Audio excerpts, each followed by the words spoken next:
자, 우리는 종교인이라고 그래요. 종교인. 그런데 종교인이 되는 데는 어느 수련원에 들어가서 거기에 따라서 며칠 수련을 해야 되고 몇 년을 수련해야 되고 어떤 과정을 거쳐야 되고 이렇게 해서 거기서 또 생을 마감을 해야 되고 어떤 그 조건을 따르는 그 사람들에게 수련을 하는 사람들에게 종교인이다라고 말할 수도 있습니다. 그런데 우리 기독교인에서는 그렇지 않습니다.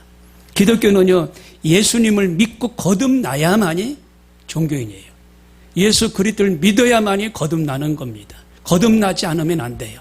죄사함 받고 예수 그리스도를 믿고 거듭날 때 진정으로 그리스도인이 되고 천국인이 되는 줄로 믿습니다. 그래서 천국 생명을 얻어서 이제 예수 그리스도 이름으로 승리하는 삶을 우리는 나가야 돼요. 그래서 예수 그리스도를 의지하는 믿음의 사람을 그리스도인이라고 말하는데 거듭남의 큰 역사, 변화의 역사가 변화의 그 계기가 예수 그리스도를 통하여 나타나야 되는 줄로 믿습니다. 세 가지로 말씀을 드리는데 새로운 피조물이 된다는 겁니다. 아멘. 애벌레가 새로운 나방이 되고 날아다닙니다. 새로운 피조물이 되어서 새로운 창공을 날아다니는 나방을 알 수가 있어요. 인류조상 아담이 범죄함으로 말미암아서 그렇게 좋은 에덴 동산에서 쫓겨났잖아요. 하나님께서 화형검을 두셔서 다시는 그 에덴 동산으로 들어가지 못하게 하시고 그 이마에 땀을 흘리고 또 해산의 수고를 겪어야만이 삶을 살아가는 고뇌의 삶을 살아가는 그런 범죄를 저지르고 말았어요. 그래서 흑암 속에서 살아가고 탐욕 속에서 살아가고 죄 가운데 살아가고 어둠 가운데 살아가고 하나님을 멀리하는 그런 삶을 살아갈 수밖에 없었어요. 로마서 5장 12절에 보니까 그러므로 한 사람으로 말미암아 죄가 세상에 들어오고 아담으로 인하여 세상에 죄가 들어왔어요. 죄로 말미암아 사망이 들어왔으니 이와 같이 모든 사람이 죄를 지었으므로 사망이 모든 사람에게 이르렀느니라 라고 말씀하고 계십니다. 죄는 이꼬로 사망이에요. 죄가 들어와서 사망이 났느니라. 그러므로 이 죄 문제를 해결해야 돼요. 이 죄 문제를 해결하지 않으면 말 그대로 사망입니다. 그러나 죄 문제가 해결받으면 죽지만은 죽음 이후에 또 다른 세계가 있다는 사실을 우리는 알게 됩니다. 하나님을 보지도 또 들어보지도 안 했던 사람들이 너무나 많아요. 전도를 나가보면 예수님이 누구세요? 어디 사시는 분인데요? 라고 엉뚱한 소리를 하는 사람이 있어요. 아직도 예수님에 대해서 들어보지 못한 사람들이 있다는 겁니다. 그러니까 저 세계에 나가면 미개 족속들이 있는데 그 미개인 족속들은 얼마나 많은 사람들이 예수 그리스도를 못 들어봤겠어요. 그분이 누구십니까? 어느 나라의 대통령입니까? 아니면 인류학자입니까? 등등 엉뚱한 소리를 할 거란 말입니다. 근데 예수님께서는요, 요한복음 14장 이렇게 말씀하십니다. 그는 진리의 영이라 세상은 능히 그를 받지 못하나니 이는 그를 보지도 못하고 알지도 못함이니라. 진리의 영 예수 그리스도를 모르는 무리가 많다는 겁니다. 그래서 많은 사람들이 예수에 대해서 알지도 못하고 들어보지도 못하고 깨닫지도 못한다는 겁니다. 그러니까 어떻게 돼요? 예수님하고 교제가 전혀 될 수가 없고 예수님을 통하여 하나님을 만나야 되는데 하나님과의 만남과 교제가 없기 때문에 말씀대로 그냥 힘들고 어렵고 가난하고 찌든 삶을 살아가는 그런 상황인 것을 우리는 알 수가 있어요. 근데 성경은 그러나 너희는 그를 아나니 그는 너희와 함께 거하시며 또 너희 속에 계시겠음이니라. 주를 믿는 사람은 성령이 함께 역사하시고 속에 들어와 계신 것을 알 수 있느니라. 성령을 통하여 내 안에 예수가 있음을 알 수 있다는 겁니다. 그래서 이 성령, 하나님의 선물은 성령입니다. 성령, 하나님의 호흡은 성령이라고 그래요. 하나님의 생명을 성령이라고 그래요. 그래서 하나님 앞에 선물 받았다, 성령 받았다. 여기에서 지금 보면은 하나님의 성령이 우리 가운데 왔어요. 그래서 열매를 맺었는데 9가지 열매. 사랑과 희락과 화평과 자비와 양성과 충성과 온유와 절제, 9가지 성령의 열매를 말씀하고 계십니다. 그러나 죄를 지은 우리들은 어떻게 돼요? 성령과 관계가 없는 삶을 살아간다는 겁니다.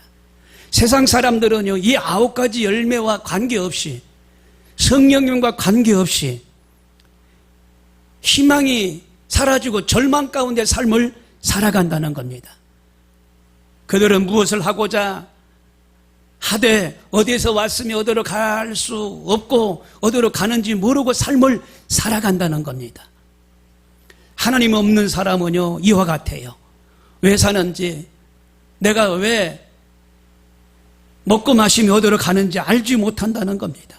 야고보서 4장 14절에 내일 일을 너희가 알지 못하는도다. 너희 생명이 무엇이냐? 너희는 잠깐 보이다가 없어지는 안개니라 라고 말씀하셨어요.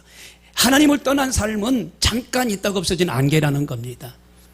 양주에서 새벽에 오다 보면 여름이고 겨울이고 안개가 많이 껴요. 농토가 거기 양쪽에 있기 때문에 그러는지 그렇게 안개가 많이 껴요. 차들이 달릴 수가 없어요. 천천히 비상등을 켜고 가는데 그 안개가 그렇게 자욱해요. 저도 처음에는 천천히 이렇게 운행했는데 이제는 속도를 내서 달리니까 달리긴 달리는데 위험하더라고요. 우리 인생이 이와 같이 안개라는 겁니다. 잠시 있다 사라지는 안개. 바람 한번 슉 불으면 그 안개들이 전부 다 거칠 거라고요.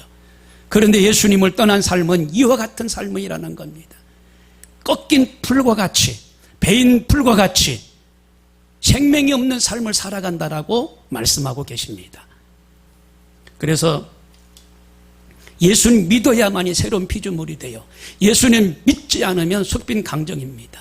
예수님 믿고 내 안에 성령의 역사가 임해야 새로운 피조물로 거듭나는 삶을 살게 될 줄로 믿습니다.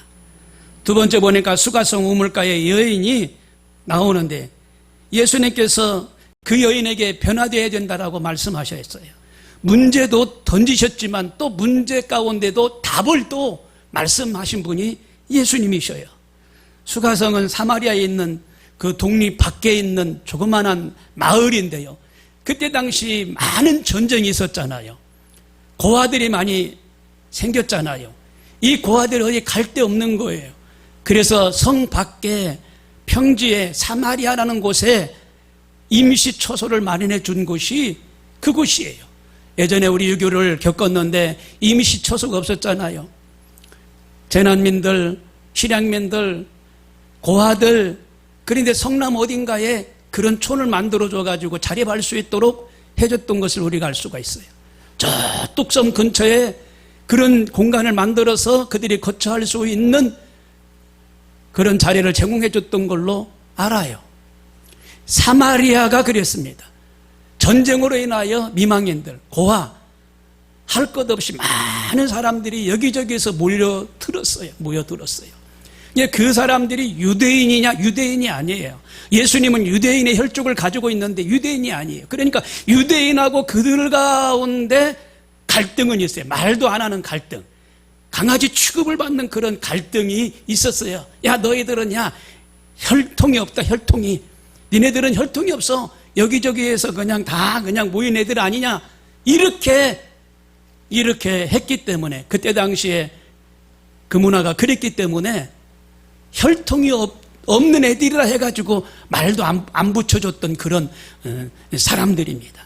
예수님께서 요한복음에 보니까 우물가에 가니까 한 여인에게 말을 거는 것을 볼 수가 있어요. 말씀을 붙여요.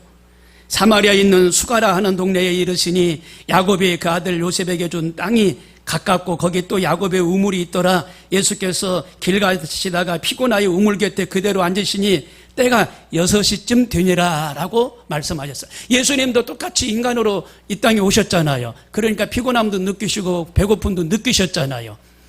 이제 가는데 그 곁에 섰다고 그랬어요. 그 우물가에 앉으셨다고 그랬어요. 근데 그때가 시간적으로 정오쯤으로 말하는데 그 유대 시간하고 오늘날 우리나라 시간하고 6시간 정도가 차이가 납니다. 그러니까 아침 6시다. 그러면은 정오에 정오. 6시간 정도의 시간이 차이가 난다라고 생각하시면 돼요.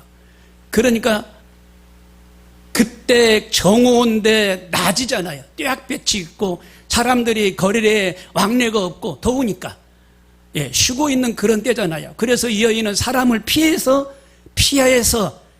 사람이 왕래가 없는 그 시간에 그 우물가에 가는 것을 알 수가 있어요. 예수님을 그곳에서 그는 만났습니다. 유대인들은 그들을 상종하지도 않았습니다. 근데 예수님께서는 이 여인의 문제점을 지적하시고 또 그 여인의 문제를 해결해 주셨어요. 예수님은 그 문제를 해결해 주시는데 그 사마리아에 사는 사람들은 거기는 세리와 창기와 각양 죄인들을 부르시며 사람들이 꺼리는 삶을 그들은 살았다라고 말합니다. 그런데 예수님은 그들조차도 구원하시려고 이 땅에 오셨고 그 사마리아 그 수가성 그 여인을 문제를 해결해 주시는 걸 볼 수가 있습니다. 한 사람이 물을 길러 우물가에 왔습니다. 그 여인에게 예수님께서는 물을 좀 달라라고 말씀하셨습니다. 예수님은 피곤하시고 힘드시니 물을 달라라고 했습니다. 음식을 사기 위해서 온 동네를 찾아다녔지만 그 음식을 살 수가 없었습니다. 그래서 그 여인에게 예수님은 나에게 물을 다오 라고 말씀하셨습니다. 근데 그 여인은 기겁을 했을 거 아닙니까? 보니까 유대인인데 우리는 사마리아 여인이고. 그런데 그 여인을 예수님 말씀하니까 그 여인에게 요한복음 4장 9절에 이렇게 말씀하시는데 예수께서 이르시되 내가 만일 하나님의 선물과 또 내게 물 좀 달라 하는 이가 누구인 줄 알았더라면 내게 그에게 구하였을 것이요 그가 생수를 내게 주었으리라 라고 말씀하셨어요. 그 여자가 그 예수 그리스도라는 걸 몰랐어요. 알았더라면 물 좀 달라 했을 때 그 생수를 내게 주었을 텐데 몰랐어요. 지금 그 여자가 말하기를 물 길른 두레박도 없는데 이 깊은 우물 속에서 어떻게 물을 내가 기를 수가 있습니까? 라고 반문합니다. 근데 그 우물이 30m 정도의 깊은 우물이라고 그래요, 학자들이. 그런데 지금 이제 메워져 가지고 그게 한 20m 정도의 깊이다 이렇게 말합니다. 아무튼 깊게 파야 물이 좀 나오니까 30m 깊이의 그 우물가였다라고 학자들은 말하고 있어요. 두레박도 없는데 어떻게 그 물을 내가 길어 올릴 수가 있습니까? 라고 그 여인은 반문합니다. 예수님께서 요한복음 4장 13절에 아주 유명하고 훌륭한 말씀을 하시는데 예수께서 대답하여 이르시되 이 물을 마시는 자는 다시 목마르거니와 내게 주는 물을 마시는 자는 영원히 목마르지 아니하리니 내가 주는 물은 그 속에서 영생하도록 솟아나는 샘물이 되니라 라고 말씀하셨어요. 생명, 내가 주는 물은 그 속에서 영생하도록 솟아나는 샘물 말씀하셨어요. 말씀을 자꾸 들어야만이 내 심령이 새로워지고 말씀을 자꾸 듣고 묵상해야만이 내 심령이 소생하는 역사가 있습니다. 말씀밖에 없더라고요. 말씀밖에. 우리가 세상에 좋아하는 것들 가지고 있다 한들 그때뿐이고요. 이 영혼이 소생하는 것은 그렇지 못해요. 영혼이 소생하고 힘을 얻으려면 말씀을 먹어야 돼. 말씀. 그래야 영혼이 소생해요. 여행을 가지고 좋은 취미를 하고 좋은 곳에 가서 힘을 얻는다 해도 이 영혼이 소생하려면 말씀을 먹어야 돼요. 그래야만 영혼이 소생합니다. 영원한 삶을 살아가요. 그 속에서 영생하도록 솟아나는 샘물이 되리라. 막 새로워져요. 새로워져. 이 물을 마시면 목마르지 않는 생수가 흘러 넘쳐나게 됩니다. 고린도후서 5장 17절에 그런즉 누구든지 그리스도 안에 있으면 새로운 피조물이라. 이전 것은 지나갔으니 보라 새 것이 되었도다. 새로운 피조물이라고 말씀하십니다. 날마다 새로움을 주시잖아요. 저는 자고 일어나면 새롭고요. 저녁에도 좀 이런데 하면서도 자고 일어나면 새롭고요. 자고 일어나면 새롭고요. 하나님이 날마다 우리 가운데 새로운 희망과 시간을, 마음을 주시는 줄로 믿으시길 바랍니다. 사막을 여행하는 사람들은 가끔 신기루를 본다고 그래요. 한참 여행했는데 얼마나 지치고 목마르고 그러겠습니까? 그런데 신기루를 봐요. 순간적으로 저기에 물이 있다, 저기에 호숫가가 있다, 헛것을 보는 겁니다. 막 쫓아가서 물인 줄 알고 그냥 온몸을 그냥 거기다가 빠뜨려가지고 벌컥 마시는데 물이 아니에요. 물이 아니에요. 모래야 모래. 죽은 시신들을 보면은 막 그 모래가 입에 막 가득하다 그러잖아요. 신기루를 본 거예요. 신기루. 사막에는 그렇습니다. 사람이 살 수 있는 그런 곳이 안 되고 여건과 환경이 없는 그것이 바로 사망입니다. 사람이 아무리 목마른다 할지라도 신기루를 찾아가서 마신들 그 영혼이 힘을 얻고 소생하는 일이 있겠습니까? 예수님을 믿어야만이 영생을 얻고 생명을 얻고 생수를 공급받는 영원한 승리의 삶을 살게 될 줄로 믿습니다. 누구든지 목마르거든 내게로 와라. 나를 믿는 자는 성경 이름과 같이 그 배에서 생수의 강이 흘러나리라. 요한복음 7장 37절에 말씀하셨어요. 생수의 강이 흘러나리라 말씀하셨어요. 이 생수의 강이 흘러 들어오면은 치료 역사가 임합니다. 질병도 떠나가고 저주 문제도 떠나가고 고뇌와 힘든 것도 풀리고 죽음의 문제도 해결되고 그 생수가 십자가에서 달려 돌아가신 예수님의 그 기운, 예수님의 그 은혜, 그렇기 때문에 이 생수를 우리는 마셔야 돼요. 호흡이라고 그랬어요. 호흡. 생기야 들어와라. 생기야 불어와라. 생기야 들어와라. 하나님의 호흡, 생기, 성령, 선물, 항상 우리가 이 생기를 달라고 기도하면서 사모하면서 나가야 힘을 얻게 될 줄로 믿습니다. 그래야만이 목마르지 않는 삶을 살아요. 그렇지 않으면 목말라요. 목말라. 캑캑캑거리고 목말라요. 캑캑캑거리고 자꾸 피폐해지고 성령의 생수를 들이켜야 돼요. 자꾸 들이켜 마셔야 돼요. 그래야만이 심령이 새롭고 날마다 새롭고 희망을 우리 가운데 하나님이 허락하여 주시는 줄로 믿습니다. 여러분, 희망을 찾기 위해서 많은 사람들이 코인에 투자하고 뭐 어디에 땅 투기하고 하는데 그것은 잠시입니다. 잠시. 근데 반반이에요. 위험성도 있다는 것도 기억해야 돼요. 이번에 뉴스를 틀어보니까 그 뉴스에 50조 원, 코인 50조 원 이상이 증발됐다고 그래요. 홈페이지가 꺼지니까, 사라지니까 20만 명이 넘는 많은 사람들이 땅을 치고 후회하고 있다는 겁니다. 순간 자고 나니까 투자했던 많은 돈들이 전부 다 증발돼 버렸어요. 희망을 찾아서 투자를 했고 내일을 위해서 좀 투자를 했는데 이렇게 위험성이 급격하게 다가올 줄 몰랐죠. 근데 예수님이 우리의 문제 해결자가 되시는 분인 줄로 믿으시길 바랍니다. 에레미야 2장 13절에 내 백성이 두 가지 악을 행하였나니 곧 그들이 생수의 근원되는 나를 버린 것과 스스로 웅덩이를 판 것인데 그것은 그물을 가두지 못할 터진 웅덩이니라 라고 말씀하셨어요. 두 가지 악을 행하였다는 겁니다. 생수의 근원 되신 나를 버렸다는 거예요. 생수의 근원 되신 하나님을 버렸다는 겁니다. 하나님을. 그리고 한 가지 더 있는데 그 하나님을 가두지 못한 터진 웅덩이라는 거예요. 가두지 못할 터진 웅덩이. 이 두 가지를 범했다는 겁니다. 그러니 뜻대로 마음대로 되는 일이 있겠어요? 영혼이 피폐하고 삶이 힘들지요. 하나님을 가둬야지. 예. 무너진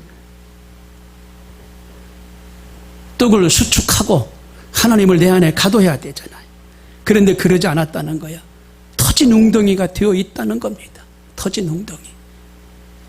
저는 미꾸라지를 좀 잡아볼까 하고 저 연천 전곡에 한번 목사님하고 갔던 일이 있어요. 가재 있는 거예요. 아, 그래요? 어디 있어요? 가재 있는 거예요. 그래가지고 낚시대 파는 데서 투망을 한 5개 사가지고 미꾸라지 탕을 한번 해먹겠다고 언젠가 여름에 갔던 일이 있는데 못자리 하느라고 물을 좀 가둬놓고 해야 되는데 그때는 못자리 하기 전이라 전부 다 천지가 말라버렸습니다. 물이 없어요. 물이 있어야 땅속에 묻혀있던 미꾸라지가 나올 텐데 물이 없는 거예요. 물이. 한 일주일만 늦게 가서도 물이 많았을 텐데 성급했어요. 그래가지고 한 마리도 못 잡았는데 투망을 내릴 때가 있어요. 어떻게 미꾸라지를 잡아보지요. 그래 다시 낚시집에 가가지고 사장님 이거 반납할게요. 사장님. 물이 없어서요. 투망을 칠 데가 없어서 못 잡았으니까 받아주세요. 반납할게요. 그러니까 알았다고. 걱정하지 마세요. 5개를 다시 다 반납을 받아주시더라고요. 예. 물이 좀 있어야 땅속에서 미꾸라지 나오는 것처럼. 그렇죠? 예. 하나님이 우리 가운데 역사해야만이 우리가 힘을 얻고 살아가게 되는 줄로 믿습니다. 정치가 어수선하지요. 검수완박이네 하면서 경찰의 검사의 그 수사권을 다 빼앗아 버리는 아주 참 위험한 일들을 하고 있는데 지금 나쁜 놈들만 만세 부르고 힘없고 빽없는 사람은 억울한 일을 그대로 당할 것 같아요. 이 나라가 공산주의 정부도 아닌데 어찌 이런 일이 일어날 수가 있습니까? 공의와 정의가 바로 세워져야만이 그 나라가 흥왕하고 흥할 텐데 공의와 정의를 무너뜨리는 이 수사권을 뺏어버리면 어찌 이 나라가 바르게 곧게 서냐 이 말입니다. 이 법이 살아있어도 지금 도둑들, 나쁜 사람들, 강도떼들 판치고 있지 않습니까?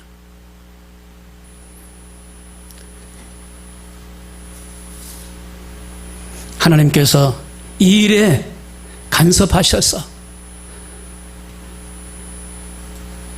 이 일들을 해결해 주셔야만이 될 줄로 믿습니다.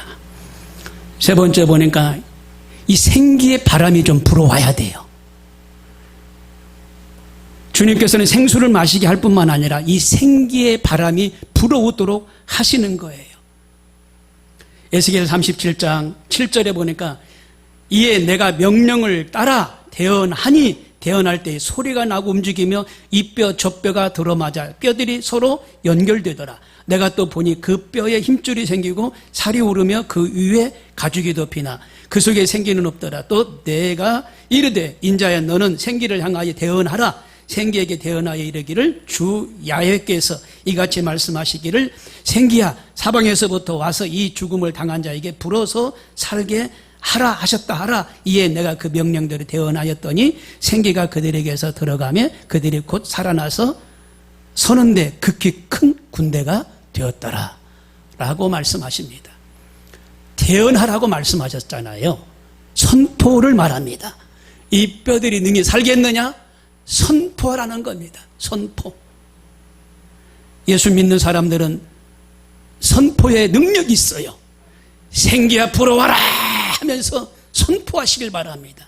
하나님의 기운함 불어와라 선포하세요.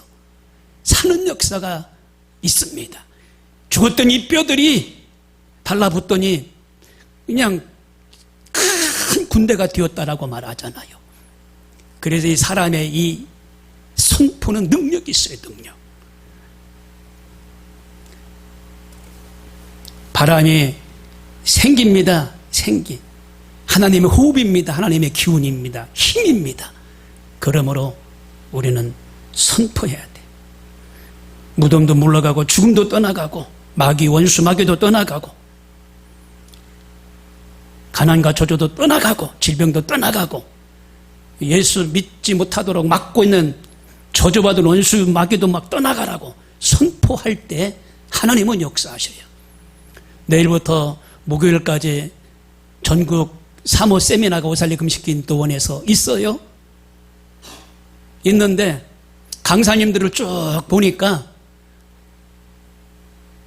부흥 강사님들이세요. 부흥 강사님. 이 부흥 강사님들은요 선포하거든요. 선포. 예수 이름으로 원수 마귀야 물러가라 그러면서 막 선포하시거든요. 그래서 전국에서 많은 사모님들이 등록을 하고 올라가시는데 우리 교회에서도 또 올라가지요. 이 선포의 능력이 있어요. 능력. 이태희 목사님, 피종기 목사님이 불루불루 하시면서 강대상에서 뛰면서 부흥집회를 할 때 제가 얼떨결에 하나님의 인도를 받아서 그곳에 참여를 했는데요. 막 선포하시는 거예요. 할렐루야 하시면서 선포하더라고요. 저주받은 질병은 막 물러가라, 막 귀신아 물러가라 막 선포하시더라고요. 조영기 목사님도 선포의 설교를 하셨어요. 병든 자 치료받아라, 병든 자 치료받아라 그러면 선포하셨어요. 해외 나가시든 국내에 계시든 하나님이 역사하시더라고요.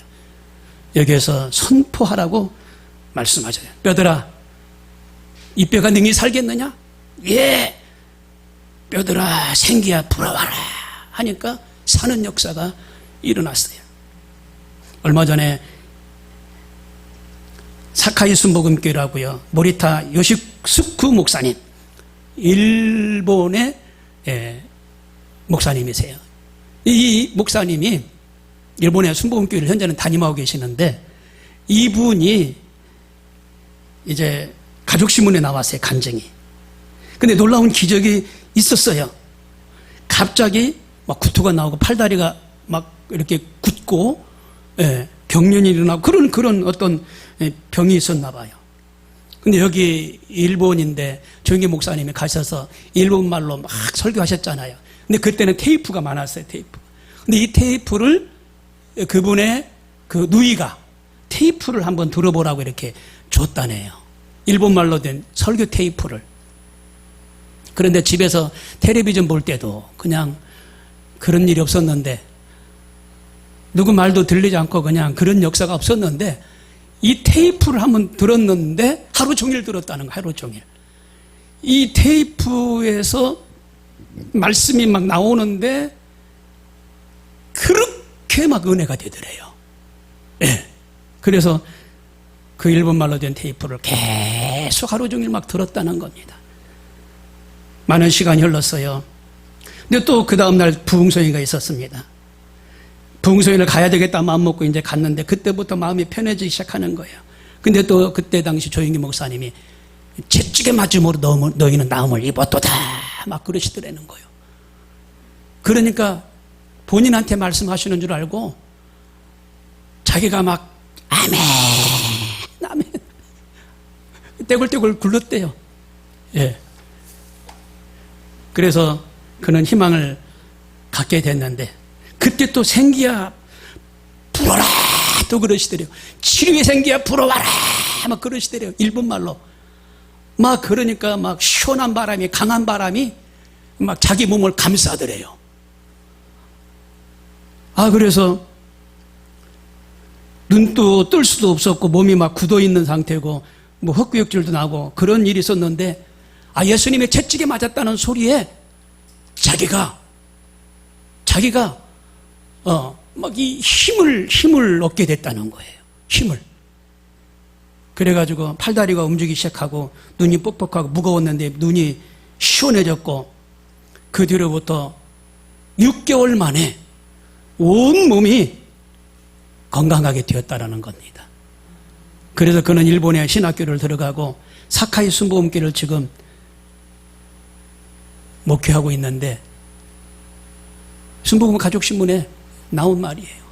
하나님의 그 기운, 하나님의 그 생기가 들어가니까 막 치료 역사가 있나요. 오늘 이일환 권사는 하나님의 그 기운 생기가 권사님에게 들어갈지어다. 치료의 생기가 들어갈지어다. 막 바람이 불어와요. 생기의 바람이, 하나님의 바람이, 하나님의 그 기운이. 예. 믿어야 돼, 믿어야. 여의도 순복음교회 박을순 권사님이 계시는데 그는 2008년도, 2013년도 두 번 대상포진에 걸렸다는 거예요. 대상포진. 그래가지고 왜 이렇게 힘든지 여름에도 이렇게 큰 옷을 입고 있어야 된다는 거예요. 겨울옷. 추우니까. 떨리고 막 추우니까 겨울옷을 입고 있었대요. 그런데 금식기도를 가보라고 그래서 금식기도원을 찾아갔는데 그때 당시는 2008년도니까 최자실 목사님이 살아계셨을 때인데 그때는 금식하라. 아닌가요? 최자실 금식기도원에 갔군요. 예. 최자실 금식기도원에 가서 금식하라 그랬는데 기도를 했다는 거예요. 근데 질병은 나하고 상관이 없다. 그런 말씀이 선포가 되더래요. 그러면서 내가 깨끗이 고침을 받았다. 그러면서 계속 그걸 우리한테 이제 훈련을 시키더라는 거예요. 2008년도에 이 권사님이 따라서 하라고 하더라는 거예요. 따라서 하라고. 그러니까 질병은 나하고 상관이 없다. 따라서 하고. 예. 나는 깨끗이 고침을 받았다. 막 따라서 하고. 따라서 했대요. 근데 몸이 호전되기 시작하는데 대상포진 그 고통 가운데 통증이 있었는데 순간 통증이 사라지면서 예. 얼마 후에는 이 흔적이 없어지는 깨끗이 회복되는 역사가 일어났다는 거예요. 그래서 그는 신앙생활을 잘하게 되었노라고 자기는 대장포진에서 치료받았노라고 말씀을 하는 것을 많은 사람들이 은혜를 받았더라고 이 얘기를 합니다. 내게 와서 마시라 내게 와서 생기를 받으라 예수님이 말씀하시는 거예요. 오늘 성령의 생수를 들이마시고 승리하는 삶을 살아가는 우리 모두가 되시기를 바랍니다.